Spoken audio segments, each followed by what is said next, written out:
High. তো আমি purple থেকে কিছু জিনিস কিনে এনেছি, তো সেগুলোই তোমাদের সাথে শেয়ার করব। এটা কিন্তু অ্যাপস থেকে নেওয়া নয়, এটা কিন্তু দোকান থেকেই নেওয়া।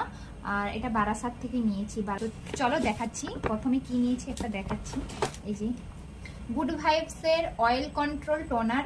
এই টোনারটা কিন্তু খুবই সুন্দর, যাদের অয়েলি স্কিন তাদের পক্ষে খুবই ভালো। আর আমার তো অয়েলি স্কিন, আমার সারাক্ষণ অয়েল বেরাতেই থাকে, সারাক্ষণ গরমে শীতে সারাক্ষণ, আর প্রচুর ব্রণও বের হয়। এটা নিয়েছি তার জন্য একটা টোনারটা। এইবারে তারপরে নিয়েছি একটা ডার্মাটকের সিরাম। এটাও কিন্তু যাদের হচ্ছে মানে স্কিনে প্রচুরই ব্রণ ট্রণ আছে তাদের জন্য কিন্তু খুবই ভালো, তার জন্য আমি এটা নিয়েছি। যাদের ব্রণর জন্য মানে যাদের ব্রণ আছে তারা কিন্তু এটা ইউজ করতে পারে, এটাও নিয়েছি। আর একটা সুইস বিউটির নয়, আমি সুইস বিউটির ব্লাশ খুঁজেছিলাম কিন্তু পাইনি, তার জন্য NYBর ব্লাশটা নিয়েছি। আর এটা ইউজ করিনি, এটা নিশ্চয়ই ভালোই হবে, তো এটা নিয়েছি।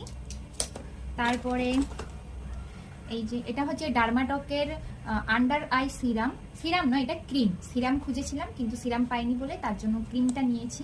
ওরা বললো যে এটাও ভালো, তো ইউজ করিনি, দেখবো কেমন কীরকম। চোখের তলায় যে কালি পড়ে গেছে হালকা হালকা, এটা নিয়েছি। আর এই যে পন্ডসের লাইট জেল, এই ক্রিমটা নিয়েছি, এটাও খুবই ভালো।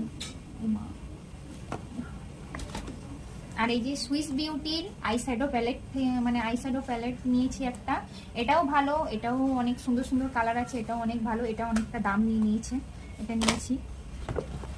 আর এটা তো খুবই ভালো, যারা ইউজ করে তারাই জানে, সুইস বিউটির কনসিলার। এটা আমার স্কিনে তো কোনো রকম মেকআপ যায় না, তো সুইস বিউটির এই কনসিলারটা কিন্তু খুবই ভালো। এটা কিন্তু আমার মুখে মানে যাই স্কিনে, অয়েলি স্কিনের জন্য ভালো।